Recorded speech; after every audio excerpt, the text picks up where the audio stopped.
दोस्तों, अब शुरू करने वाले हैं हम आज की वीडियो। और आज की वीडियो में हम लेके आए हैं UP triple S C PET 2022 से रिलेटेड बहुत ही इम्पोर्टेंट प्रश्नोत्तरी, जिसमें हम सामान्य ज्ञान के प्रश्नों की बात करेंगे।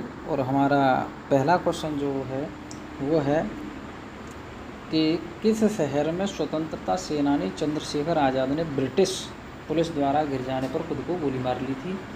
तो इन्होंने जो है इसका ऑब्जेक्ट ए है Bhopal, object B Allahabad, object C Kanpur और ऑब्जेक्ट डी है जो है जबलपुर। तो इसका राइट आंसर हो जाएगा बी इलाहाबाद। चंद्रशेखर आज़ाद ने वर्ष 1931 में मिंटो पार्क में खुद को गोली मार ली थी, क्योंकि उनका कथन था कि चंद्रशेखर हमेशा आज़ाद था, आज़ाद है और आज़ाद रहेगा, कभी भी जिंदा रहते हुए ब्रिटिश सरकार के हाथों नहीं लगेगा, इसलिए इन्होंने स्वयं को गोली मार ली थी।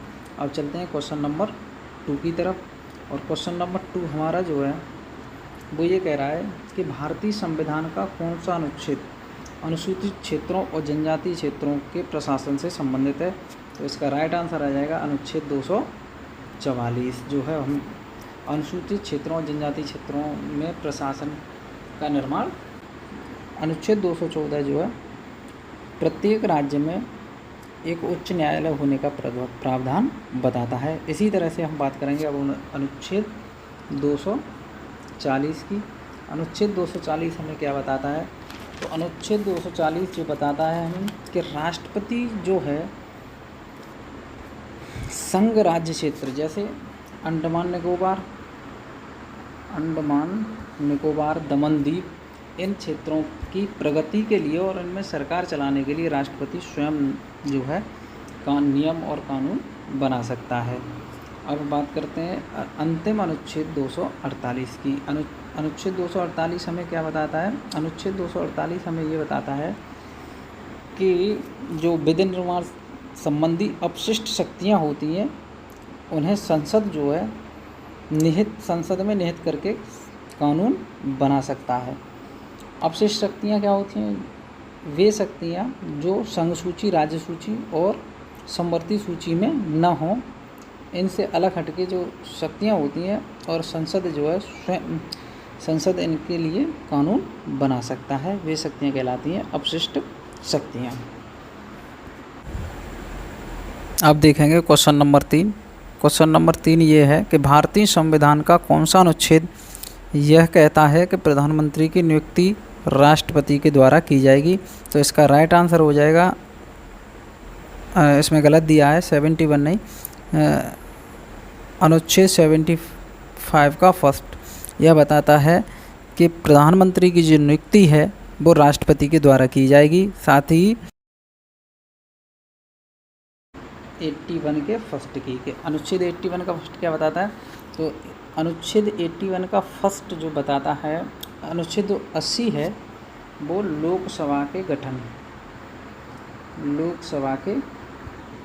गठन की संरचना को व्यक्त करता है। और इसमें जो अनुच्छेद 81 है ये बताता है कि लोकसभा में कुल 552 अधिकतम जो है सदस्य कितने हो सकते हैं? 552 सदस्य हो सकते हैं। अच्छा, अब बात करते हैं लोकसभा का गठन कब हुआ था। तो लोकसभा का जो गठन हुआ था वो 17 अप्रैल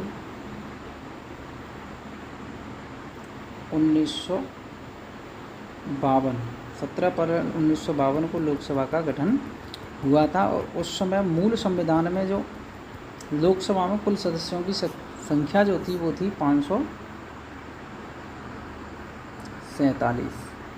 बाद में 31वें संशोधन में इसकी संख्या बढ़ा करके 550 कर दी। 1987 में एक और संशोधन किया गया और उसमें बताया गया कि लोकसभा में मैक्सिमम सदस्यों की संख्या कितनी हो सकती है? 552 हो सकती है, जिसमें 530 जो है राज्यों से चुने हुए प्रतिनिधि आएंगे, 20 केंद्र शासित प्रदेशों से चुने हुए प्रतिनिधि आएंगे और बाकी 2 प्रतिनिधियों को राष्ट्रपति मनोनीत करेगा। अब यहाँ से बात करते हैं हम कि वर्तमान में कितनी संख्या है लोकसभा में। वर्तमान में लोकसभा सदस्यों की जो संख्या है फिलहाल में 545 है, जिसमें से 543 जो है राज्यों से चुन करके आए हैं और 2 सदस्यों को राष्ट्रपति द्वारा मनोनीत किया गया है। अब बात करेंगे हम अनुच्छेद 59 के फर्स्ट। तो अनुच्छेद 59 जो है ये बताता है कि राष्ट्रपति के भत्ते और प्रलब्धियाँ किस प्रकार देय होंगे। राष्ट्रपति संसद के किसी सदन या किसी राज्य के विधानमंडल या किसी सदन का सदस्य नहीं होगा। संसद के किसी सदन या किसी राज्य के विधानमंडल के किसी सदन का कोई सदस्य अगर राष्ट्रपति निर्वाचित होता है तो यह समझा जाएगा कि उसने उस सदन में अपना स्थान उस तारीख को खाली कर दिया है जिस तारीख को वह राष्ट्रपति के रूप में अपना पद ग्रहण कर रहा है। कहने का मतलब यह है कि उस पर राष्ट्रपति को मिलने वाले भत्ते और प्रलब्धियों के अतिरिक्त कोई भी सरकारी फ़ायदा वो नहीं ले सकेगा। इस तरह का प्रावधान आर्टिकल 59 के फर्स्ट में दिया गया है। बात करते हैं हम अनुच्छेद 80 के फर्स्ट में। तो अनुच्छेद 80 के फर्स्ट में बताया गया है कि राज्यसभा का गठन की संरचना जो है इसमें दी गई है और इसमें बताया गया है कि राज्यसभा में कुल अधिकतम सदस्य जो है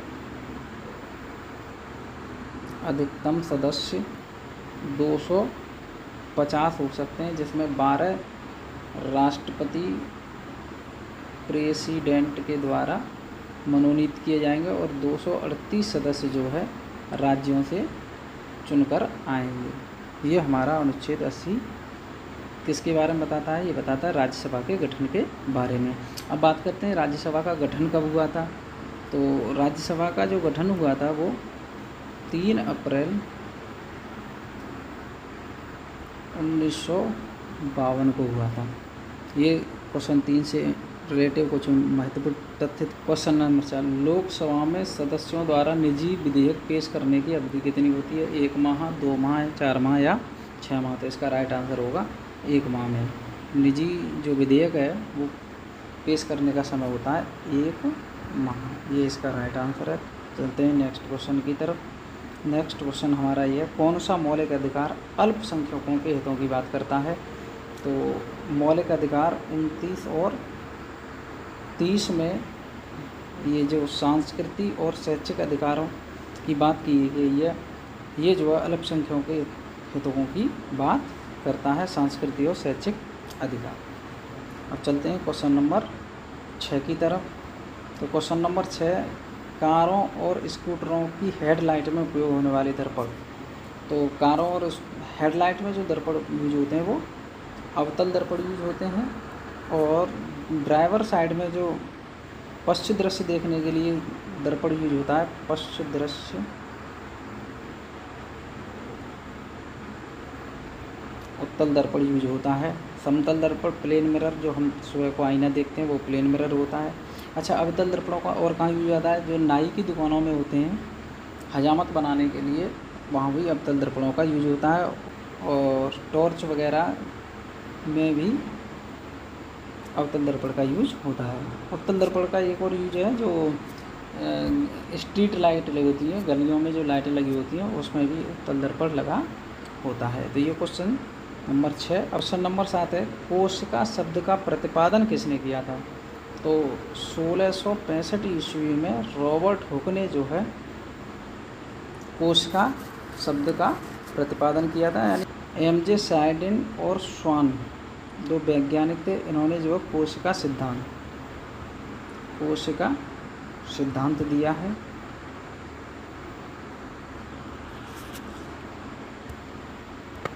अब चलते हैं क्वेश्चन नंबर 8 की तरफ। और क्वेश्चन नंबर 8 ये कहता है कि नेफ्थलीन की गोलियां समय के साथ क्यों गायब हो जाती हैं? ऐसा कौन सा कारण है जिसके कारण वो समय के साथ गायब हो जाती हैं? बाष्पन, आसवन, ऊर्ध्वपातन या क्रिस्टिकल। तो इसका राइट आंसर होगा ऊर्ध्वपातन। ऊर्ध्वपातन क्या क्रिया होती है? ऊर्ध्वपातन क्रिया वह क्रिया होती है जिसमें ठोस पिघलकर सीधे भाप में बदल जाता है। द्रव लिक्विड में नहीं आता, वो सीधा सीधा भाप बन करके उड़ जाता है, उसको कहते हैं हम ऊर्ध्वपतन। अब वाष्पन क्या होता है? जब किसी द्रव को गर्म किया जाता है तो द्रव जो भाप के रूप में बनकर उड़ने लगता है वो वाष्पन कहलाता है। आसवन एक बाष्पीकरण की ही प्रक्रिया है जिसमें रासायनिक पदार्थों को, जो द्रव रासायनिक पदार्थ होते हैं, उनको अलग अलग टेम्परेचरों पर गर्म करके पृथक्करण किया जाता है। लिक्विडों का पृथक्करण जो करने की जो विधि होती है वो कहलाती है आसवन। अब क्रिस्टलीकरण ठोसों को अलग करने की विधि क्रिस्टलीकरण कहलाती है। ये क्वेश्चन नंबर 8 से रिलेटेड कुछ महत्वपूर्ण तथ्य थे। अच्छा, ये बात करते हैं नेप्थलीन क्या होता है। तो नेप्थलीन जो है एक हाइड्रोकार्बनिक यौगिक है जिसका सूत्र होता है C10H8। C10H8 होता है और ये सफ़ेद रंग का रवेदार ठोस होता है और यह 2 बेंजीनों के छल्लों से मिलकर के बना होता है। इसका नेप्थलीन का हम रासायनिक फॉर्मूला याद रखेंगे C10H8। ये क्वेश्चन नंबर 8 से रिलेटेड कुछ फैक्ट थे। अब चलते हैं क्वेश्चन नंबर 9 की तरफ। एक कोश की यूकैरियोटिक को किस जगत के अंतर्गत समूहीकृत किया गया? तो इसका राइट आंसर हो जाएगा प्रोटिस्टा के अंतर्गत जो है समूहीकृत किया गया है। अब क्वेश्चन नंबर 10 की बात करेंगे हम। तो क्वेश्चन नंबर 10 हमारा आपके लिए घर के लिए क्वेश्चन है कि राष्ट्रपति का कार्यकाल कितना होता है? राष्ट्रपति का कार्यकाल कितना होता है? 6 वर्ष, 5 वर्ष, 7 वर्ष या 10 वर्ष? ये ऑप्शन है आपके लिए। कि राज्यसभा का, अभी हमने 2 शब्द हमने क्वेश्चनों में इनका यूज किया था कि राज्यसभा, तो राज्यसभा के सदस्यों का कार्यकाल यानी राज्यसभा के सदस्यों का कार्यकाल होता है 6 वर्ष। अच्छा, यहाँ से एक महत्वपूर्ण क्वेश्चन और बनता है कि राज्यसभा का सभापति कौन होता है? पदेन सभापति जो होता है वो होता है उपराष्ट्रपति। अब बात करते हैं कि लोकसभा का कार्यकाल कितना होता है? तो ये होता है 5 वर्ष। लोकसभा और विधानसभा का कार्यकाल 5 वर्ष होता है। प्रत्येक सदस्य को 5 वर्ष के लिए चुना जाता है। तो ये आज की वीडियो में कुछ UPSSC पैट से रिलेटेड कुछ महत्वपूर्ण क्वेश्चंस थे जिन पर हमने विस्तृत रूप से चर्चा की। ऐसे ही क्वेश्चनों के साथ मिलेंगे नई वीडियो के साथ। तब तक के लिए बाय बाय, टेक केयर, नमस्कार।